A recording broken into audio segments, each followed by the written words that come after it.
Whether it was witchery, some modern science, or a demon let loose from hell, I am unable to decide. Williams Bell, from an authenticated history of the Bell Witch. Who's there? From 1817 to 1821, an entity calling itself Kate tormented the Bell family of West Tennessee. There is still no widely accepted explanation for this haunting. Coming summer 2024, on the new hit audio drama Afflicted, the Bell Witch returns to haunt a family in 1960s Tennessee, but only if we raise enough money to pay our cast and crew a living wage. Help bring this haunting to life and snag exclusive rewards like limited edition supporter t-shirts, producer credits, and more at afflictedaudio.com/support. But do it quickly. Some perks are limited only to early supporters.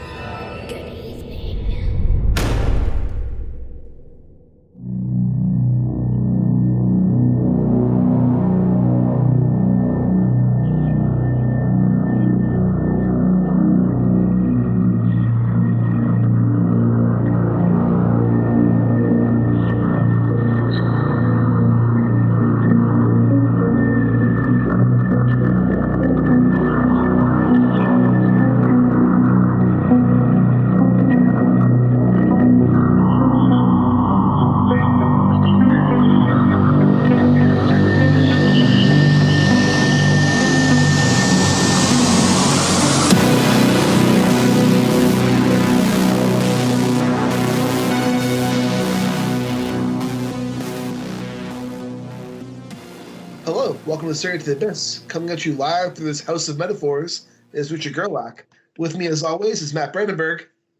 I'm just looking at everything, trying to figure out what it all really means. And with us, as always, is Vitlame Mist. Shh, I was trying to watch the ladies having love here.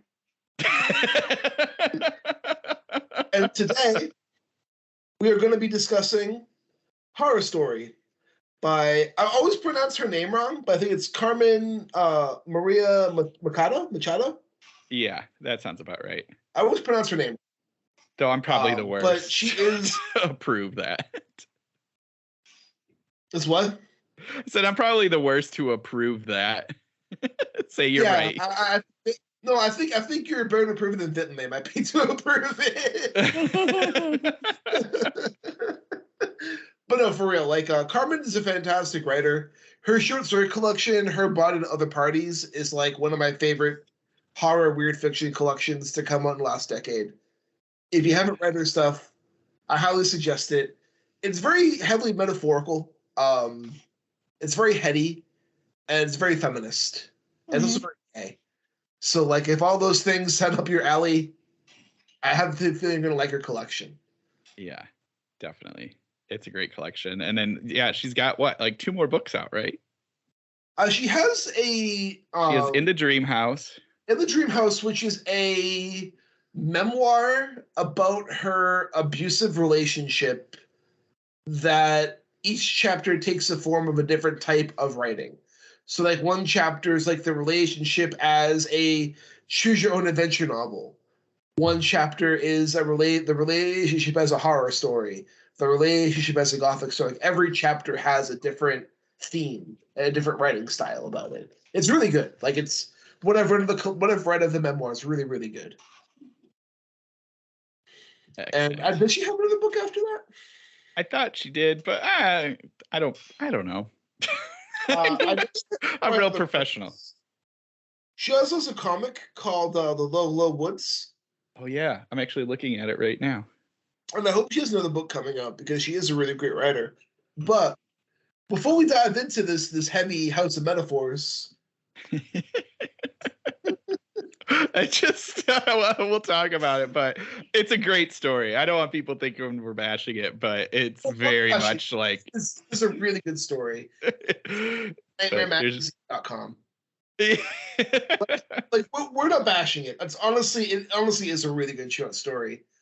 We would not be discussing the story if we didn't think it was worth discussing. Yeah. I think we should then put that. But people who are fans of the podcast know we like to joke around. We like our goofs and our gaffes. So we tend to be a bit silly with things. But for real, this is a really good short story. Yeah, definitely. But I watched this last week one of the best movies of 2022. 2022. Okay. Did you see Fast and the Furious again? That's Hey. a 2023 movie, Vitlame. Don't go bashing Fast and the Furious. Yeah, it's all about family, you know? I can bash it anytime I fucking want. If Michelle Rodriguez is bashing all the Marvel movies, then I can bash hers. Fine. So I'll just go cry into my nitrous oxide. NOS, your NOS canister. Yeah. You're racing down the wall of the dam that's exploding behind you. That's right. I'll just drive my cool car that shoots torpedoes and I'll just start blowing stuff up. It's cool. Fun fact, they actually filmed in my hometown. You were saying that. It's awesome. That's awesome. So yeah, it's funny. That's why I can bash it. Yeah, fair. Did you get to meet Vin Diesel? No, I don't think he came. I think that they only just I think they only filmed like the car chase, but I don't think they actually came here. I'm not sure though. They didn't. I don't think they came to my hometown. They I heard wouldn't Vin Diesel have. from the book. Yeah. I think Tyrese came. Tyrese seems cool. Yeah, I think he was there, but I don't remember seeing it in the news headlines that Vin Diesel was there. I do like how Vin Diesel's a huge D&D nerd. Yeah. But I saw a movie. That's why he gets a pass. Yeah. I saw a movie. Are you ready for this title? It's very provocative. Uh-oh. It's called How to Blow Up a Pipeline. Oh, yeah. I've been hearing tons of good things. It is a fantastic movie. It's kind of like an eco-thriller, but it's based on a nonfiction book. And the nonfiction book it's based on is written by a climate activist. And the main argument of the book is the author of the book, who I forget his name or their name, I forget if it's a man or a woman, but the author of the book has been involved in the eco protest and climate movement since the 90s. And they've come to the decision that the peaceful eco protests don't work. And that the book itself argues for the sake of property destruction as a means of protest. So basically becoming eco-terrorists. Yes. So the movie follows a group of people who are all involved in the eco movement and are getting involved in protests and getting involved in organizations for social justice and trying to spread awareness of global warming and the harms that capitalism and oil companies are doing to the country and the world. And each of our characters have an event that happens to them that kind of pushes them to believe that things are moving too slow. If we don't really pick up the action now, we're going to move to a point where we can't repair the environment anymore. So it's time to blow up a pipeline to get the point across. And they're strictly nonviolent. Even though they're blowing up a pipeline, they don't want to kill anybody. They don't want to cause anybody any harm. They don't want to harm the environment. All they want to do is they want to blow up this pipeline in Texas and release their manifesto to explain why they did what they did. And then the leader of the group is all ready to face repercussions. Like the person who's leading them, she's prepared to go to jail. She's prepared to do all this. She just wants to get her message out there. And it follows them as they meet in Texas and they begin making bombs. And throughout the movie, you get the backstory of every character to kind of show you what pushed them to get to that point. Oh, I love it. That sounds awesome. The movie actually debates the topic itself. Like, it's not, the movie isn't fully, yeah, let's fuck up some pipelines. The movie has the characters debating the ethics of what they're doing. And the movie kind of takes a position, but ultimately kind of leaves the audience to like judge and decide what they believe at the end. But it argues the ethics of everything that they're doing in the movie. And it just kind of follows each of them to kind of show you what has pushed them to do this. And it's a fascinating film. Like I loved it. Yeah, that sounds super awesome. It does not teach you how to blow up a pipeline though, so it loses false title. False advertising in the title, yeah. But no, it is a really, really good movie. Like if you get a chance to watch it, I highly recommend watching it. I also saw the very first David Cronenberg feature film, Shivers. Oh wow. Which is a body horror movie because David Cronenberg, expect that surprise.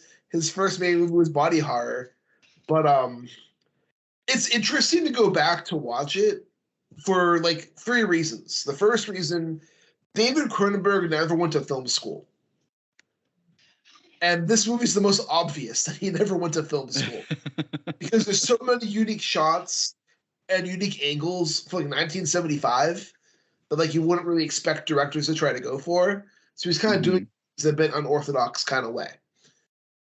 Second, his theme of fake organs and parasite organs invading and taking over our bodies begins in this movie. And third, his fascination with sexual fetishes also began in this movie. This movie's a lot for 1975. Yeah. But it's about this apartment building, and it opens up with this man strangling a woman, cutting open her stomach, pouring acid inside her stomach, and then slitting his throat. And you find out in this apartment building that the woman had a parasite inside her. And the scientist was working on developing a parasite that if a human organ was failing, they could introduce this parasite to the human body, and the parasite could replicate the organ. The other scientists believed that humankind has become too civilized and has lost touch of their primal nature, and he feels we should revert back to how nature wanted us to be and just fuck like crazy and be wild animals. And when you're infected with this parasite, you are endlessly horny and you just want to fuck everything. And it's spread through kissing and through sex. Oh, so, Cronenberg. So it follows these 2 doctors who realize there's a potential outbreak in this apartment building as they go into the building to try to contain the outbreak. And it doesn't go well. That being said, it sounds a lot worse. Like it sounds a lot more extreme than it really is. It is kind of low budget for 1975. There is some nudity and there is some rapey vibes, but you don't see any physical rape or anything. All the physical sex acts happen off camera. But you do get people acting kind of strange, acting kind of odd. My favorite is when the doctor walks downstairs and you see 2 people being walked like dogs on leashes barking, and the doctor's like, fuck this, and just walks the other way. Oh, that's perfect. But it is, for like early Cronenberg, I think it's an interesting movie because you can see his themes develop early on. His kind of fascinations develop early on. And for a first full-length feature, it's a pretty decent movie. That being said, when it came out, other side, you know who produced that movie? Was that the Mel Brooks? No, it wasn't Mel Brooks. It was Ivan Reitman. Oh, all right. I love it. That's super awesome.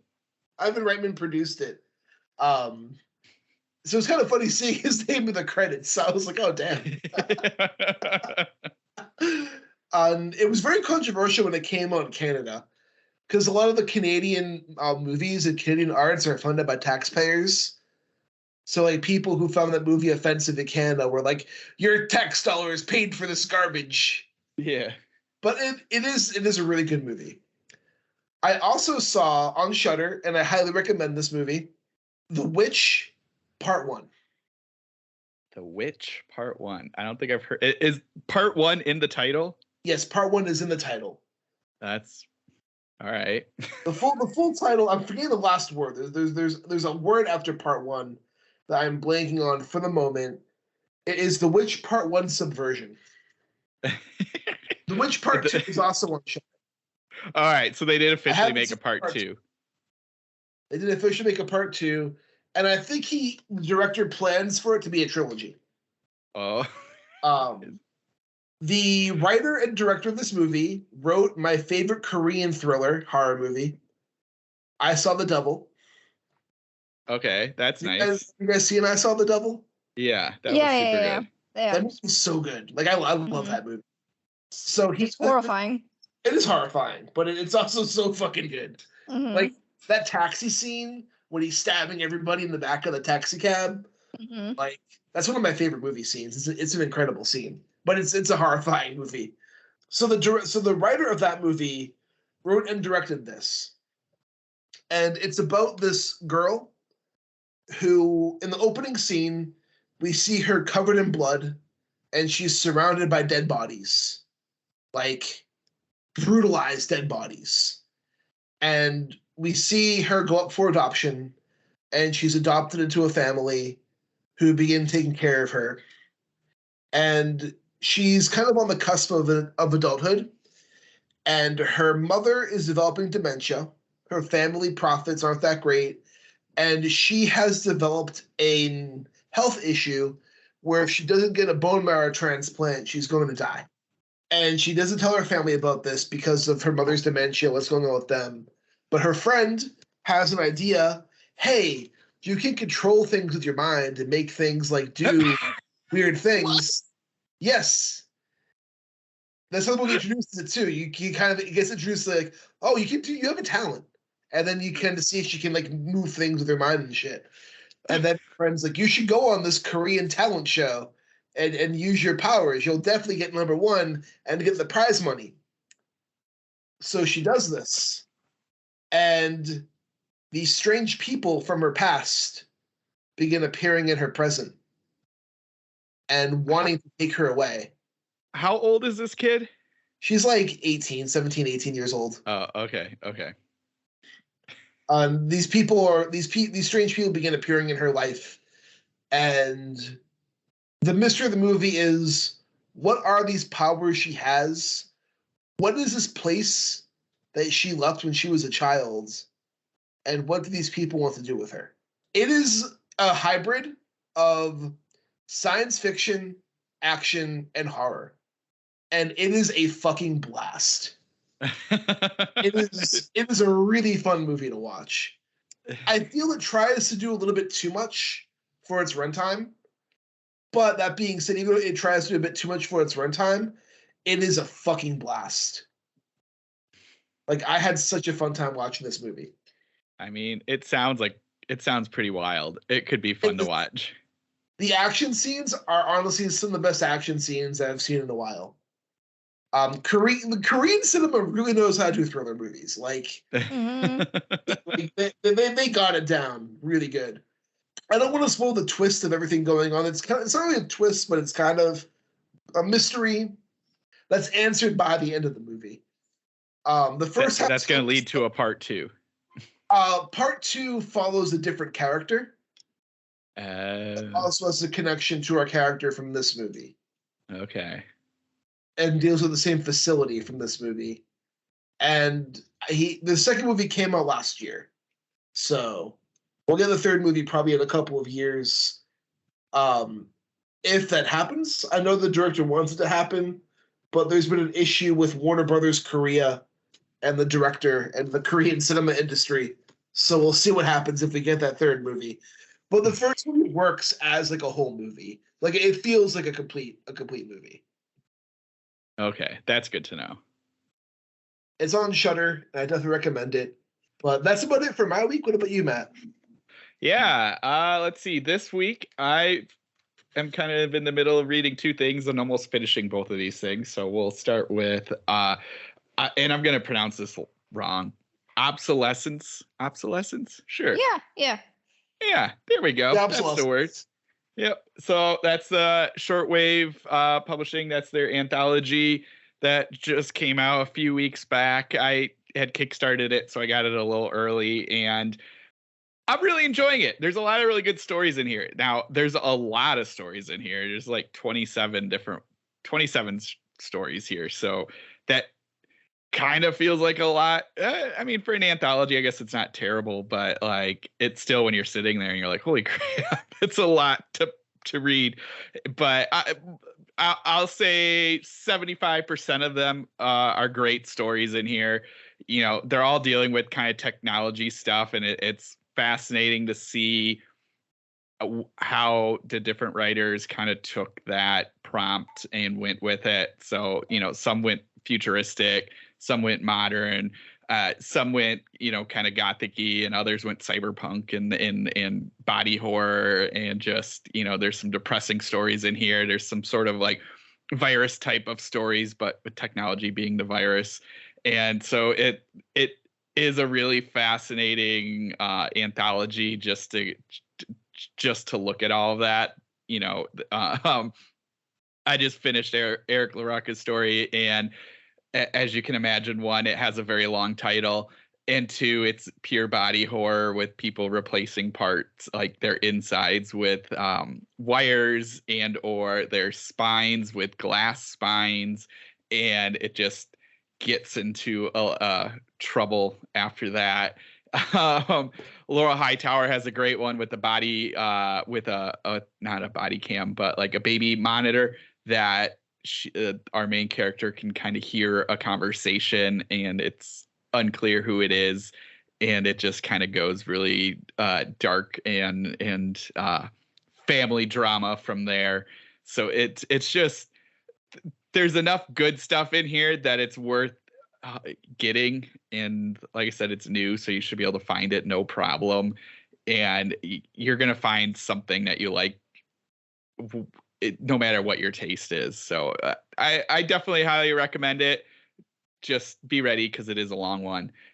The other one, which is a little bit more fun for me at least, is, and this is another title that I will do my best to pronounce, but is Encyclopedia Sharksploitanica by Susan Snyder. This came out from Madness Heart Press. And what this is Susan has like a blog or a YouTube channel, I believe, that she reviews shark exploitation movies. And this is kind of the book form of that. So this is all the reviews of all of the crazy shark movies that you can imagine. And it is a blast to read. And I can't imagine having to go through and watch all of them, because a lot of them are not good movies, but it's still really funny to read her reviews. She's got a lot of snark, a lot of personality in each one that she does, but it's like, I've actually found I have a list of movies that I need to watch because of this book. And I mean, she did a marathon of all the Sharknado movies, so you get the full review of every single Sharknado one. She did it all in one day. And by the last review, you can tell it was just killing her. She's not doing the first Jaws, but she did like the third Jaws and the fourth Jaws. She said Jaws has been done to death, so why does she need to do it when she's got 80 other plus movies that she can do? But I mean, like, seriously, if you are at all into horror, like crazy horror movies that deal with sharks, this is going to be yours. There's some fun interviews in here just with some of the directors and actors from some of these different movies. It's crazy because like a lot of these came out in the last like 10 years, and like these directors are just pumping them out, I guess, because they can do it cheap with CGI sharks. So like they can just knock these things out. But yeah, it's an absolute blast. I'm loving it, and it's nice because the reviews are short, so you kind of go through this book pretty quick because you're reading one and you just kind of want to know what the next movie is that she did, and then you kind of get sucked into that, and then you go to the next one. So that one is it's just so much fun, and that I would say that was my week. I think those are the big ones I want to talk about. Those are a good week. LeMay, what about you? Haven't done a lot of reading. I did start listening to the audiobook version of The Cemetery Boys by Aidan Thomas. Nice. Oh, nice. It's been on my radar for like a long time, and when I saw there was this huge Audible sale, I'm like, I'm gonna jump on it. And yeah, it's got a really interesting concept, and it's really making me revise everything Spanish. Like there's a lot of Spanish words there, and I'm like, shit, do I remember everything? Like most of it, I can get the context. Okay. Portaje. What the fuck is that again? I'm not. Yeah, so I probably need to have my dictionary just in case. But so far the concept is really interesting, and yeah, and I'm looking forward to finish reading it. I think I only just finished the first chapter or something. So on my walks, I will continue reading it or listening to it. I did finish. My husband and we did finish watching Criminal Minds Evolution. Oh. Is that a new one? Yeah, it's the same cast, but it's like a continuation. Okay. But they don't have. I will say it moved over to Paramount Plus streaming, so you can probably get some more stuff too. Yeah, well, it's through Disney Plus here, so yeah. Yeah. And the only thing that Reed is not there, which is kind of like a bit damn, because I really like Reed. So they didn't have him. Apparently, he didn't want to continue on, or they didn't have enough money for him, or something like that. But the rest of the cast is there, and in this season they were catching. Basically, like this is like the kind of happens after the pandemic, and they are basically capturing or trying to find a serial killer who has been giving just crazy psychopaths basically a how-to method on becoming a serial killer. Huh. So they're trying to find him. So it's just like the first episode. Basically, they find like a huge ass container, like buried in the ground, and it had like 64 bodies or something like that. Holy crap! Yeah, and so What? they were like, what the who? Like, how did this guy escape us? Yeah. And they figured out, I was like, oh wait, this has happened way before. Like some of the bodies were like really old, and it happened apparently before the pandemic. Like it happened like the guy had been active like since 2012, I think it was. I can't remember exactly, but yeah. But then the pandemic hit, and he couldn't and had to be be forced on a cooling period. Even serial killers have to be in quarantine. I mean, they couldn't really go on the prowl when everyone was quarantined. You know, everything was on lockdown. Right. He's just sitting in his house, just walking around all mopey, and he's like, "Man, I really wish just COVID would be over." Yeah. So yeah, this season focuses on that, trying to find that killer, and the guy who plays the killer, I looked at him and I was like, I know this guy. Where have I seen you? And I kind of don't want to spoil you guys if you want to watch it. You can. You can at least. I think you can say who it is. I mean, that's like you can say Okay, that. Does that spoil it? Will it spoil it? No. I mean, with like Criminal Minds always shows you who the killer are, so it doesn't matter. It's the guy who plays in Midnight Mass. Wait, which one? The main guy. So, not the priest, but the other. No, yeah. Oh, that's cool. Yeah, he plays that serial killer. He does a really good job in doing that. And what really surprised me also about this series that they are actually swearing in this. It felt really weird to hear Joe Mantegna, I think that's how I pronounce his name, say, "I don't give a fuck about this." And I'm like, whoa, what the? Like, we can do this now. Yeah, and also hear like Paget Brewster say it. I'm like, whoa, what's with the potty mouth, guys? It's so weird. Like suddenly they got like an R rating when it comes to language, and I'm like, okay, weird, but okay. I feel like they have more language because it's a streaming show, so they can do more. I mean, yeah, probably.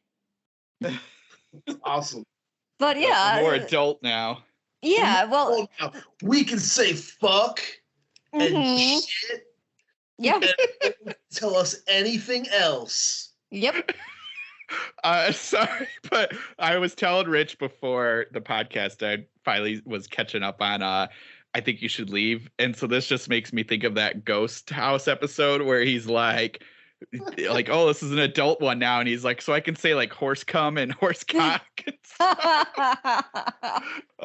Sorry to derail. Criminal Minds. Yeah, that's okay. Well, yeah. Apparently they did pretty well because there's going to be a season 2 from this. So yeah. Well, that's good. Yeah, it's interesting. I mean, I like these shows, even though I like most of the time I kind of knew what was happening, and the thing how they always did the profiling was getting a little bit repetitive. Yeah. But they did that only one time in this season, which was actually a pretty good improvement. Yeah. Because they were just still catching, the same killer. So they're like, yeah, we don't have to do a lot of profiling to people, so that's good. And I was like, yeah, so you don't have to use your telekinesis or telepathy anymore. Because like, how the fuck can you just know what the other's gonna finish saying and then just continue on with the information? That's my biggest gripe with the friggin' thing in Criminal Minds, when they had to be like, oh, we're doing the profiling, and then we're like, okay, so everyone gets one sentence each. Yeah, okay. Then we could just have to switch it like this. Everyone has to say a line. It's so true. Oh, and it's like, well, no, that's not how people work. It's like, can you imagine if that would happen? People would just look at you like, are these robots? Yeah, right. Like, did we just get into the Matrix? What happened here? Because I can just imagine like someone would give this information, and the other guy was like, oh yeah, and then okay, and then also this, speak with it, like adding stuff to it. Yeah. But no, So they just do it so smoothly and it flows so well, and you're like, why isn't just one person just saying all this? Yeah. Like, why is everyone there? It's like, why? But yeah, I really like that. This is not a recommendation, but maybe people might want to check it out. I watched a horrible horror movie the other day. Which one? The startup. No, it's called The Unholy. The Unholy. I don't even think I've heard of this. I haven't heard of this one. It just came on Netflix here, like in Europe, so maybe it's not in the States. And it's there's a production company. I can't remember the name of the production company, but they did like Evil Dead and stuff. So I thought it would be a pretty good one. Oh, how I was wrong. Like IMDb gave it like what, 4 or 5, which is pretty good for a horror movie. Yeah. I would give it a 1. That's me being generous. Oh God. But it had like 2 good actors in it. Like it had Carrie Elves. Oh wow, really? It had Carrie Elves and Jeffrey Dean Morgan. Wow. And no offense to Jeffrey, but I think he should just continue just doing shows with CW. Yeah. Because he was atrocious in this. Oh gosh. He was so bad. Like there was no acting in him. Like he couldn't give a flying fuck in this movie. I think he just saw like, I need money, I'm just gonna take it. I don't know if he's in the same similar situation that Nicolas Cage was in, but like, dude, that movie was bad. So I'm on the Wikipedia right now, Vitlame. Yep. It has a 27% on Rotten Tomatoes. Mm-hmm. The consensus reads rarely scary and often dull. Mm-hmm. He falls back on the same entire tropes that have already been done to death by countless other religious horror movies. Mm-hmm. Movie Guide, which is a website that reviews films based on a Christian perspective. What? That The Unholy is a well-made, captivating horror movie with a strong Christian worldview. No. It's clear early on that the Christian characters recognize the tension between good and evil. No. On the reverse, Catholics think this movie is very offensive. According to Michigan-based Reverend Gordon Rigel, said of the concept, Mary is the mother of Jesus Christ, and therefore the spiritual mother to all Christians. Does anybody enjoy their mother being mocked or offended? I don't think so.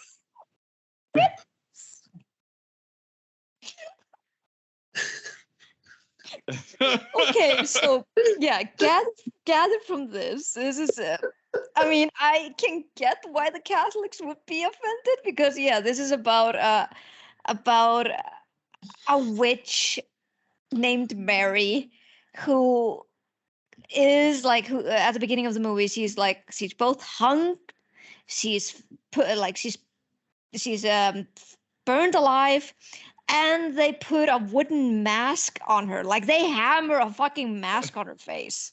Oh my gosh. All was still being alive, and I'm like, getting a hammer in the head would be instant death, but or like a nail in the skull is instant death, but I guess not for a witch. Just super power. Like, was it just a face mask, or like did it go like around her head?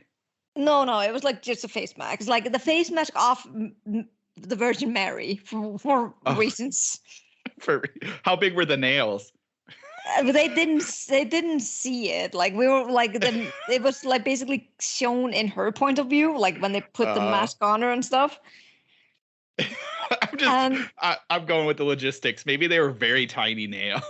Maybe just to make the suffering even more, because you're not suffering enough if you're being hung and burned alive. They spent all their money on all that other stuff, and they're like, crap, all we got are like thumbtacks. Let's just make these work. Yes. And so I just wanted to chime in real quick, so I interrupt. The director of this movie, are you ready for his screenwriting credits? Oh God. I think I did look it up, but I can't remember. I think I blocked it out. Okay, I'm going to list them. The Jungle Book 2. Oh no! Art Heist. Who's Heffalump Movie? Battle for Terra. The live-action Hercules movie that Brett Ratner directed. Oh my God. The Huntsman Winter's War. For real? Yep. The live-action Beauty and the Beast movie. No. Wow. The Charlie's Angels movie Elizabeth Banks directed. No. The Snake Eye G.I. Joe spin-off movie. Oh my god. And most recently, The Pope's Exorcist. Oh my god, that makes so much fucking sense. I saw the trailer for that, and I'm like, this is gonna be a god awful movie. The only reason they're showing it in the fucking cinema is because Russell Crowe is in it. Yeah. I will say too, this is the only movie he's directed. Well, he should maybe put that behind him. Just stick to writing kids' movies. Mhm. Also wrote The Little Mermaid, Ariel's Beginning, and the animated 2008 Nutty Professor movie. There's an animated? Yeah, just thinking that. Yes. An animated Nutty Professor It movie. is the sequel to the original Jerry Lewis Nutty Professor. Oh, Oh. still, that's And it's weird. based on the strange case of Dr. Jekyll and Mr. Hyde.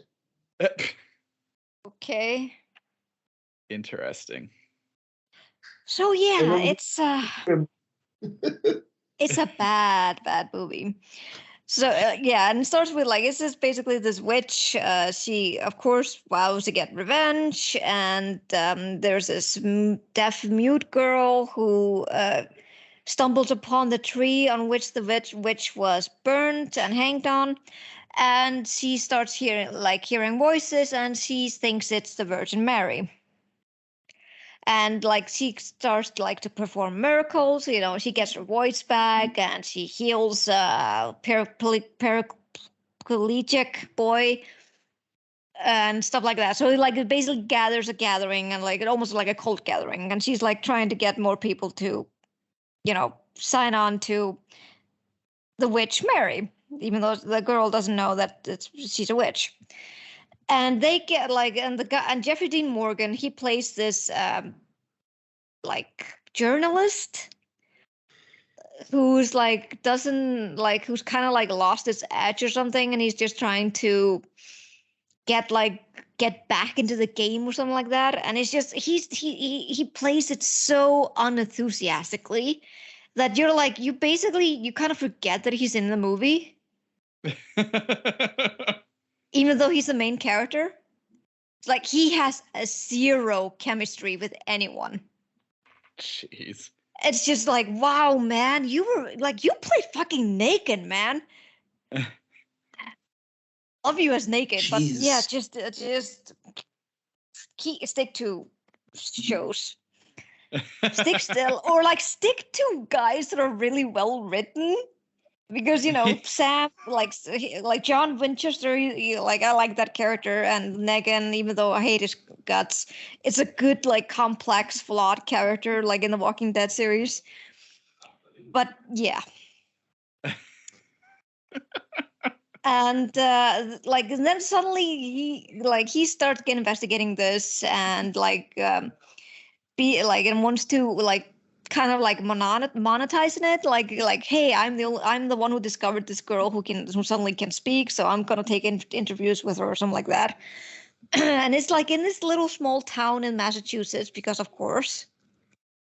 And suddenly I think it's the town doctor, because suddenly just a woman appears, and there's no information on what she is. Like she knows the girl, and I'm like, are you the mother? No, okay. Are you the town's doctor? Because they went to her, and she went to do a physical or something, but nothing else. And there's supposed to be like this chemistry between them, but there's nothing there. It's like it's worse than the chemistry between Hugh Jackman and Kate Beckinsale in Van Helsing. And that's saying a lot. That is. So yeah, and then they because there's this cult gathering and stuff. They the Vatican like goes to inspect it because if there's a miracle, they have to inspect it because Catholicism. And Carrie Elves plays the bishop. And it's so funny because when we saw the trailer for this, like when they were saying, like when they were showing this, like, hey, this just came on Netflix, and we're like, okay, so watch the trailer, and it starts with like Carrie Elves explaining what miracles are and stuff. So we thought that he was like this kind of like this researcher guy who was like researching into these like what do miracles mean, and we were like, oh, so he's the main character. We were wrong. He's just the bishop who is keen on wanting to know whether they are real or not. But then suddenly, when he like witnesses one of the supposed miracles, he's just on board immediately. He's not even being like suspicious enough because Catholics are suspicious fucking people. Yeah. And he's like, nope, this is a miracle. I'm fully on board. Let's just found this religion ASAP. And at least even though I'm pretty sure he probably knew that this was a fucking stupid movie, but at least he did it with like gusto. Like he played an idiot bishop. That's amazing. Yeah, and he did it well. And it's like the graphics in this, like how they portray this witch is god awful. It's almost like the movie that I talked about the other day that was like Slender Man. Yeah. Yeah, Grim Cuddy or something, I think it was called. Yeah. It's almost on the same par in regards to visual like graphics. It's so bad. There's no tension. Like they show the witch immediately, and you're like, okay, I'm not afraid of this. It's like why? It's like why? And just it ended so stupidly, and that was just 2 hours of my life that I'm not getting back. Ugh, that's a bummer. It's so bad, but at the same time, like if you want to go and watch to join my suffering, it's on Netflix, so please. I don't know. This was such a glowing review. Yeah, I mean, I don't think they're gonna like it if they hear it. But yeah, it was so fucking bad. I'm pretty sure that it's like has these similar reviews on IMDb. I didn't even bother looking into it, but yeah, it's ugh. Because I mean, come on, it's got Carrie Elves in it. I love that guy, so of course I'm fucking disappointed. That movie sounds like a fucking trash fire. Yeah. Yep, it is. It's yeah. It's yeah. So yeah, basically that was my week. I have started listening to Afflicted season 1. Good. I hope you enjoy that. Good audio drama. Yeah, it's amazing what they've done with that, and I really hope season 2 gets picked up. And like we say every week now, the ad is playing. Get out there and support them. We'll talk more about that in a second, but I'm glad you're listening to it. I think more people need to. It's really good. It's really cool what they've done with that, and yeah, and it's like the nice thing too is like, some of these story podcasts, like they can go kind of long, but like the way they did it with just 30-minute episodes, but it's getting you right where you need to go, I think is just perfect. No, so far it's really, really good. But how about we go over to this Haunted House of Metaphors? Yes. It's actually a really good story, but yeah, they kind of hit you over the head with what's going on. Honestly, though, like, it is a really good story. Like, I know we're joking around about the metaphors, but in all honesty, this is a really great short story. Yeah, I really enjoyed it.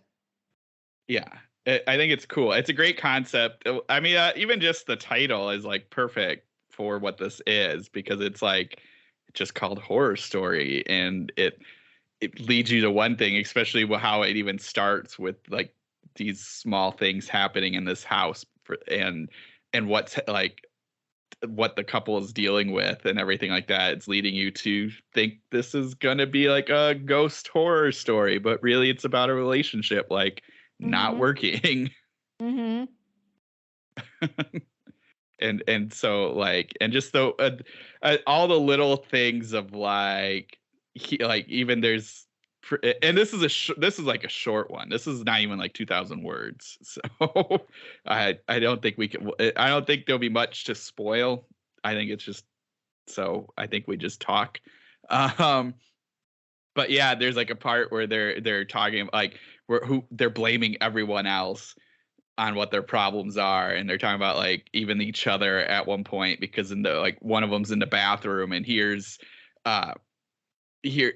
them say like, hey, did you hear that sound in the basement, can you check? While at the other same time they're hearing like, did you hear that sound in the attic, you should go check that. And it's just, again, that like playing with the horror tropes of a haunted house to use that to explain like a relationship that's just not working, I think is a really cool idea. Yeah, completely agree. I mean, you summed it up pretty well. It's good, yeah. Yeah. And that's just like what she does throughout the whole thing, is she plays with like every kind of trope of like things going missing in a house and hearing these sounds at night and their cat disappearing, and then the trope of who you bring into a house to help fix the house. Like it's just, I love the backstory of the house too. Once it did the research, and there's the Russian nesting doll incident. Yeah, yeah, just like it's like every bad thing that could happen has happened in that house or in the grounds of that house. It's just so crazy. It's like, oh yeah, somebody was killed, and then there was another person killed, and then there was a girl kidnapped, and then it was a graveyard. Yeah, graveyard of like what the prisoners, right? Yeah, criminal. Yeah. So it's like you're like, oh my god, why? Why? Yeah, it's just a giant gumbo of trouble. I still like the fact that though, even though like all of this shit has been happening, and the wife really wants to leave, but the narrator, she's like, we can't afford it, and I'm like, yes, yeah. This is how I find this to be like realistic. Like how, like in this economy, how can you go and buy another house? Yeah. Oh, it's so true. So it's like when I see like there's a haunted house movie or like a haunted house book, you're like, you can't leave, guys. Yeah. You're doomed like from the start. Yeah. I do like how they give a reason for this too, why they can't leave. It's like they can't really break the lease, they can't afford to go anywhere else. Yeah. It's like, it's just, and again, like, you know, that metaphor, if you bought a house together and now you're stuck in there, or renting the house, or because I think they're just renting it because the landlord doesn't help them fix it. So yeah, I think that's fun too. And you know what, this like reminded me a little of this idea, to go back even talking about what happened at the house. It's kind of like, and I'm pretty positive I'm thinking of the right one, the Pretty Marys All in a Row from Gwendolyn Keist, where that's a great. Yeah, and she's playing with all the tropes or all the urban legends of, you know, girl on the side of the hitchhiker on the side of the road, the girl that is at the cemetery, and like using that tropes to tell like a different kind of story. And that's like the same here with this house. And so I think it's cool to see somebody do something different with kind of that general haunted house or whatever type of story. So I because this relationship doesn't seem like it's a good relationship anymore. So and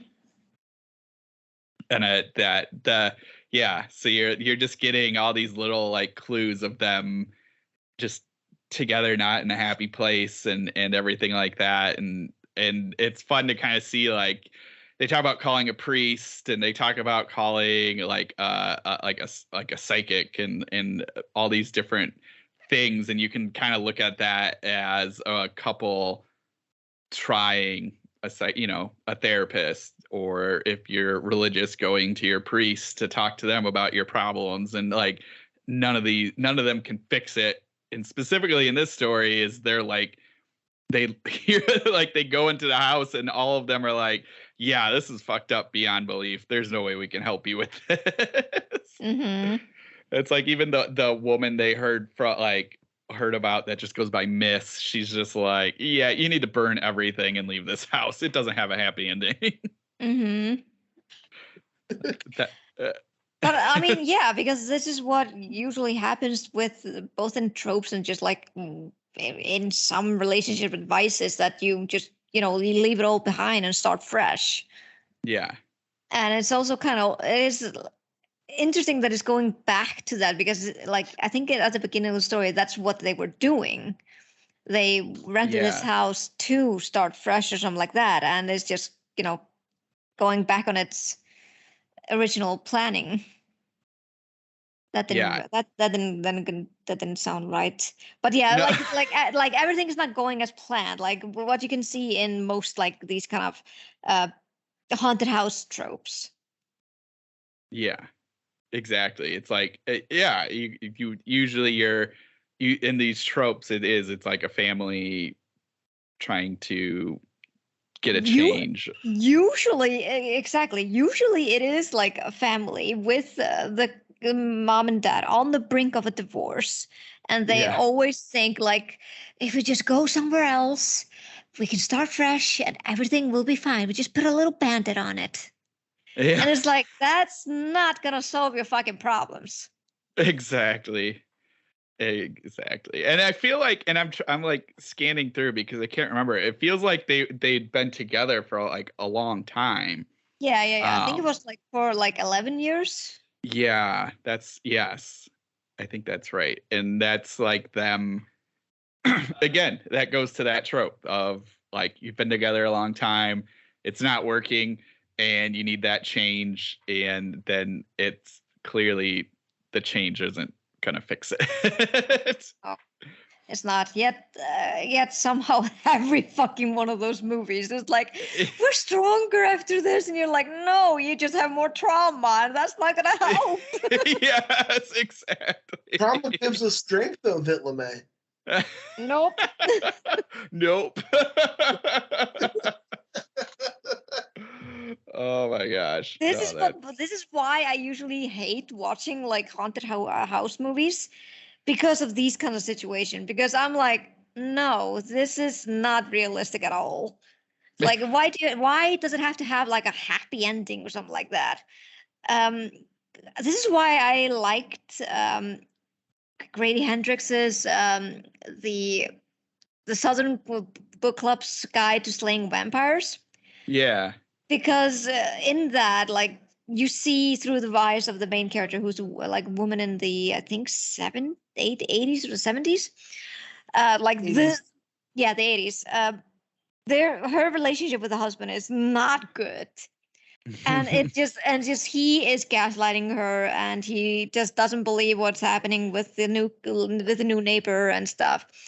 And once everything, like, they solve everything, like kill the vampire and everything, it goes like, it doesn't go into this troped happy ending. They get divorced, and she's trying to figure and the book basically ends with her trying to figure out what the fuck she's supposed to do now. And I found it so refreshing. I was like, yes, I want this in movies. Like, give me bleak shit. Yeah. Because that's realistic. Yeah, exactly. And honestly, I think that's what happens here too. Yeah, the ending of the story is pretty bleak. Yeah. But one thing I want to say about the whole haunted house thing too, especially going into like the 70s, is like reading Grady Hendrix's what was that horror book he did? My Best Friend's Exorcism? No. The book he read about the paperback. Was that the How to Sell a Haunted House? How to Sell a Haunted House.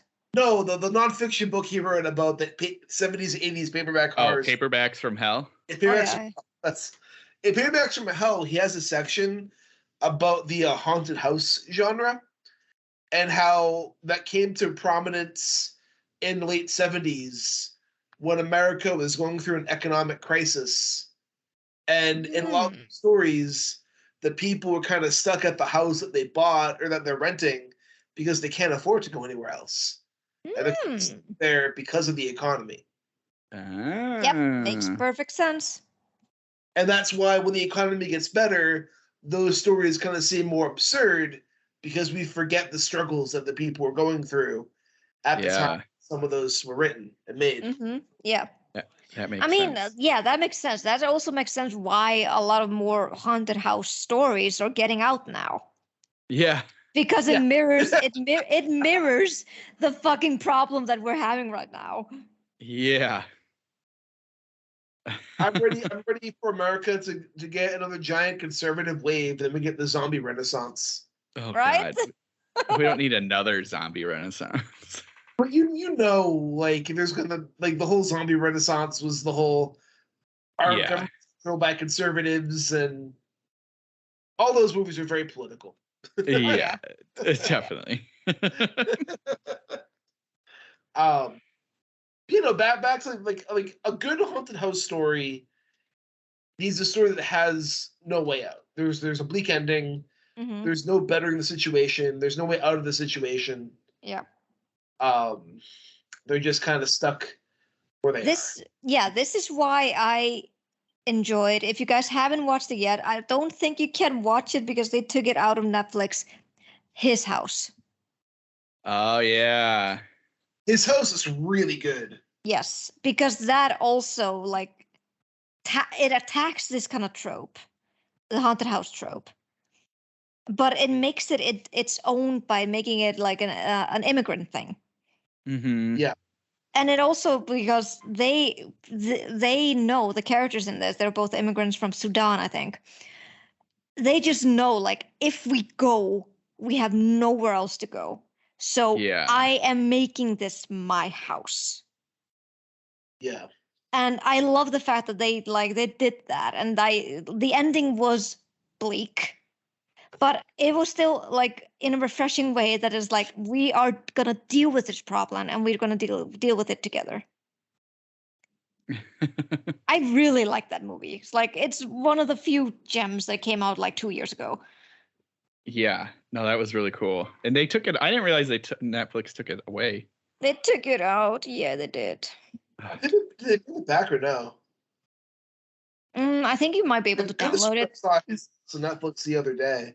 Did it? Okay, because I saw on Twitter that people were like actively telling people like you need to watch this movie so that doesn't so they don't pull it out of Netflix.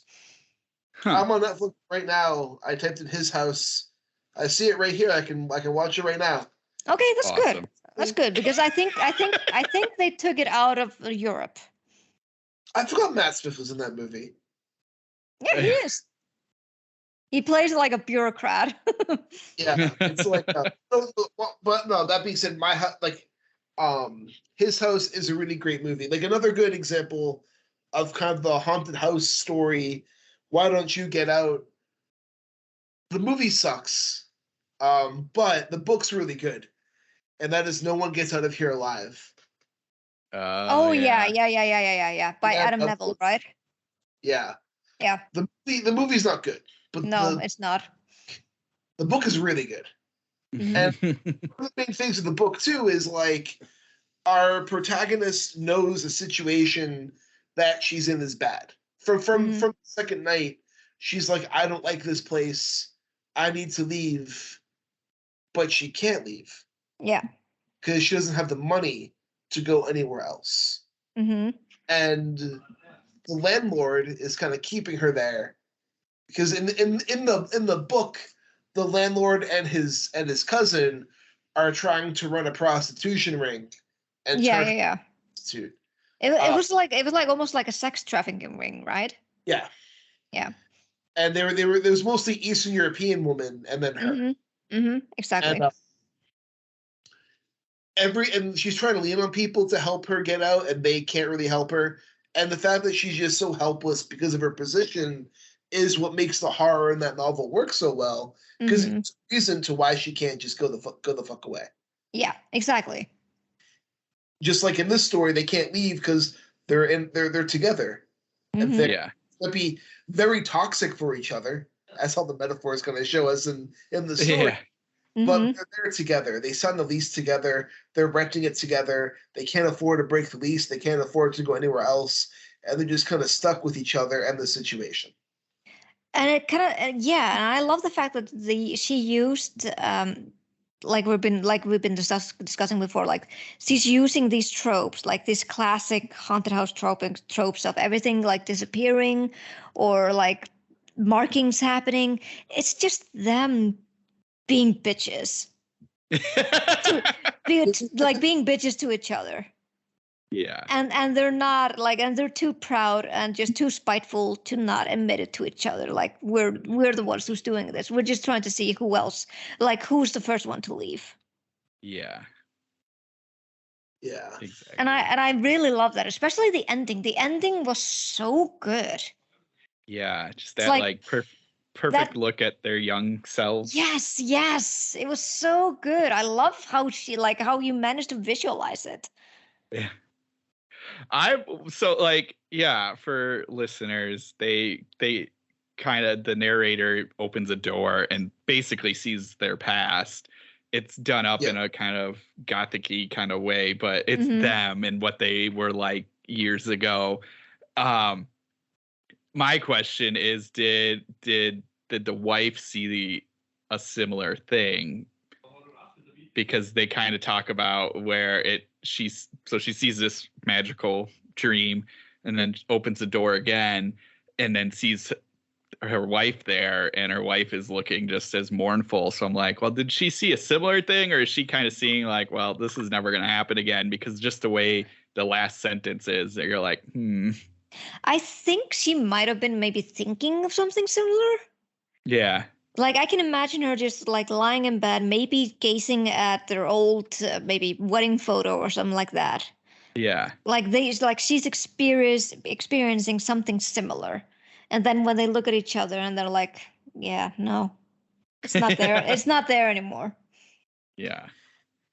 But no, I love that, like that, again, that idea, because it's everything we've been saying of all the tropes and everything. And that's like this perfect little ending of like, it's, it would theoretically would be kind of scary to see this past. And like the way it's described is, it's not, she doesn't say it's her. She just says a young woman, and she's seeing this stuff like them together. But, so you could be like, oh, she's seeing a ghost. That's so creepy. But then you're like, oh, well, it's also them. And so it's, that's like a great way to kind of play that. And I love the fact that we've always managed to choose really good, like was basically this is in thanks to Rich, because he managed to find such great stories. Yeah. But these these stories are all these would have like a really great conversation or discussion like in college. Or like at universities, because this is a double-edged sword kind of thing. You would definitely see like for example, maybe a horror novice would see this just as a basic horror story. Yeah. But the ones who are more, attuned to the horror, they would see the other thing. Yeah. So it would be interesting to see, like, if this story would be taken in and discussed in like a college setting, to see what people would find in it. Yeah, that would be cool. We talked about her story a while ago with Max Booth, back when Michael Patrick Hicks was on the podcast. Okay. Yeah. But when Max came on, he wanted to talk. I think he wanted to talk about The Husband Stitch by Carmen Maria Machado. Okay. Yeah. And if you haven't read that story a bit, LeMay, it is incredible. I need to. Yeah. Well, I mean, after this one, I definitely need to read more after her.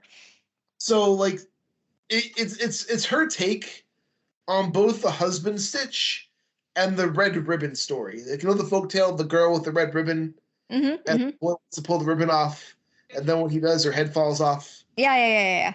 It's her writing about that story, while also having a commentary about feminism and the practice of the husband stitch, which you know about the husband stitch, right?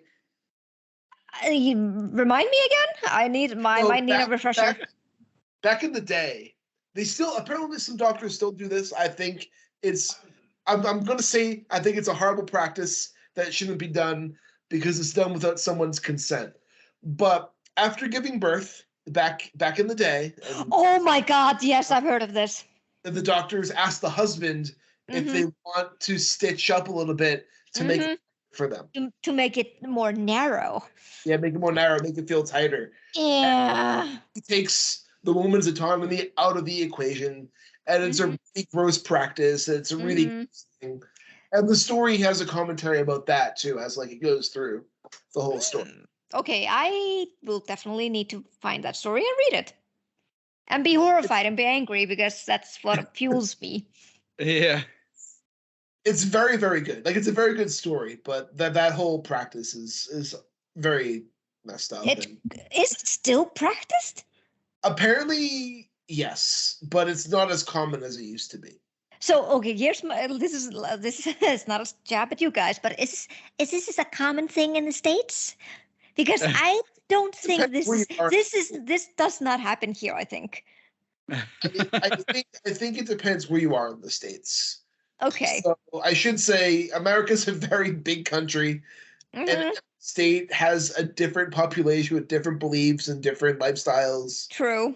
I don't see it being a common practice in Massachusetts. No, or California. Or like Arizona, but probably Tennessee. I could see it being common.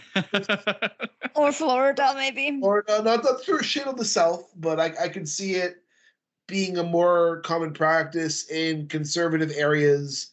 Yeah. That be more Baptist. Yeah. Speaking of, I'm getting the ick. Well, this is a side tangent, but I watched a documentary last week called Shiny Happy People about the Duggar family. Oh God! Let's not even open that can of worms. It's real horror that is strictly about removing women's rights. That documentary was Yeah, I don't think I'm gonna watch that because I would probably burn a lot of things. Yeah, because it gets heavily into the Christian cult that the Duggars are a part of.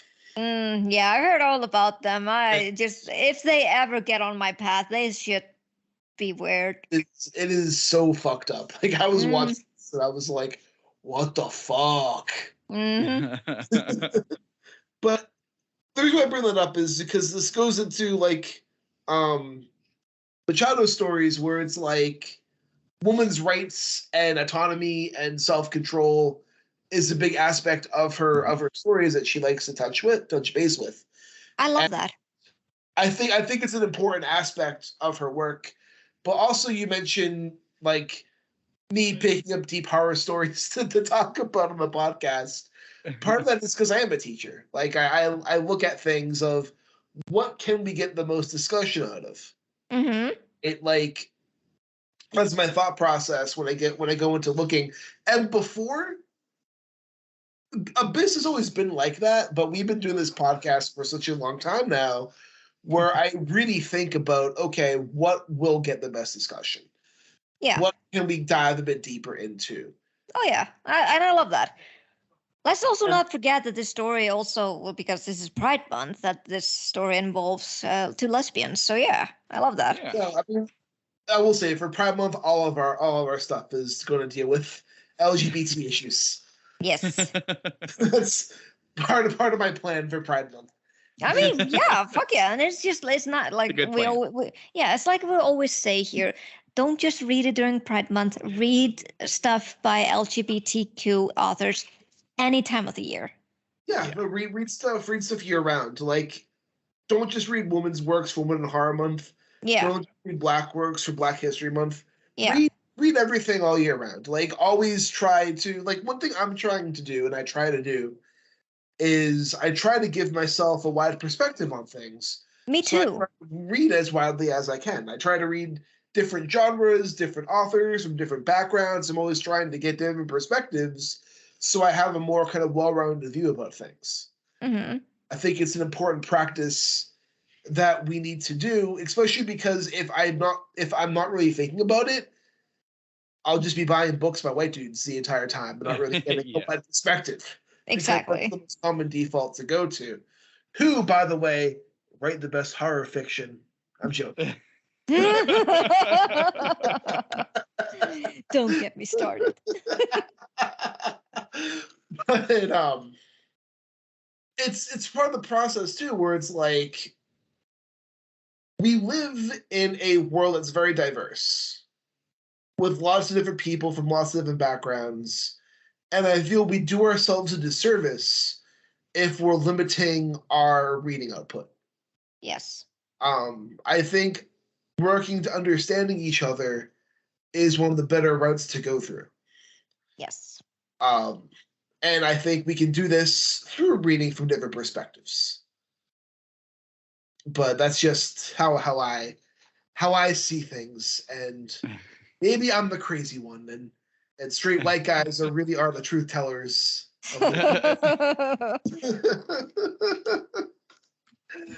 But Now, like this is a really great story about an unhealthy relationship that exists within a haunted house, and it works as both a haunted house story and as a gothic story that examines the relationship.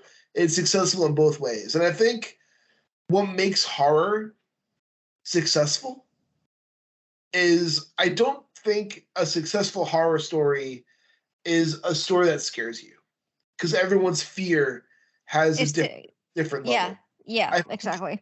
I think a successful horror story has a horror element that is integral to the story, but if you remove that element, it can still successfully function as a story in a different genre. Mm-hmm. Like if you take the haunted house stuff out of the story, you still get a perfectly fine gothic story. Yeah. The haunted house stuff's just flavoring. Yeah.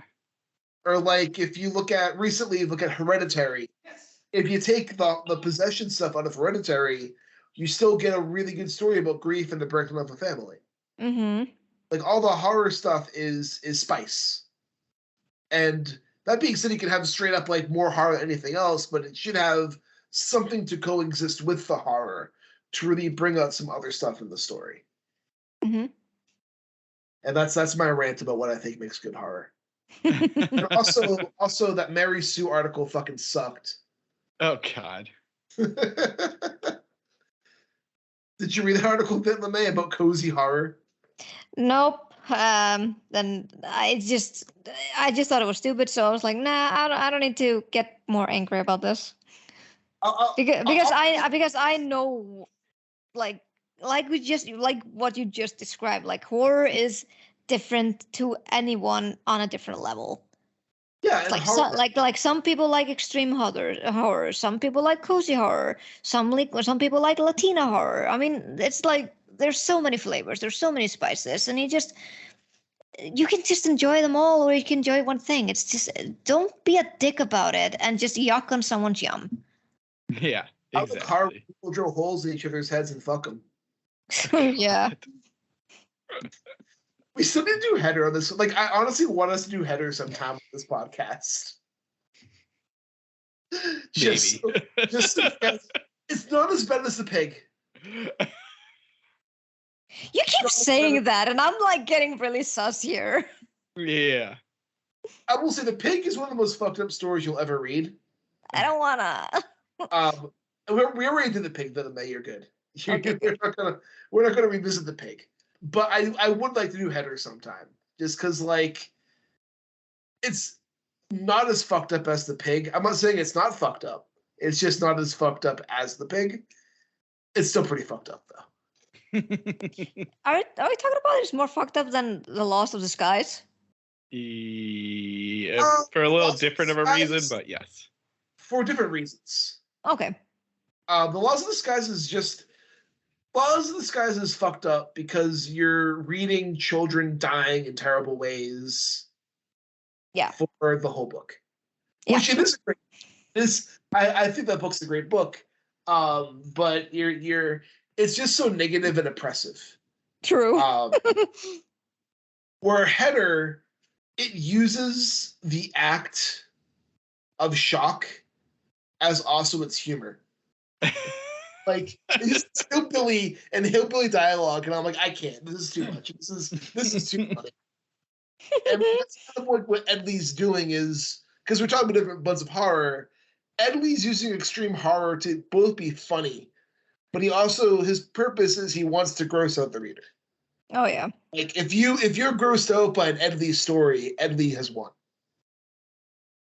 And I will say Header's pretty tame compared to some of the Ed Lee stuff I've read. But I digress. That being said, Carmen Maria Machado is a fantastic author. Mm-hmm. I think her stuff needs to be read more widely. She's the kind of author you'd see being taught in a college classroom or in a high school classroom. Yes. Her fiction is very deep. It's very metaphorical, and there's many layers to it, like an onion.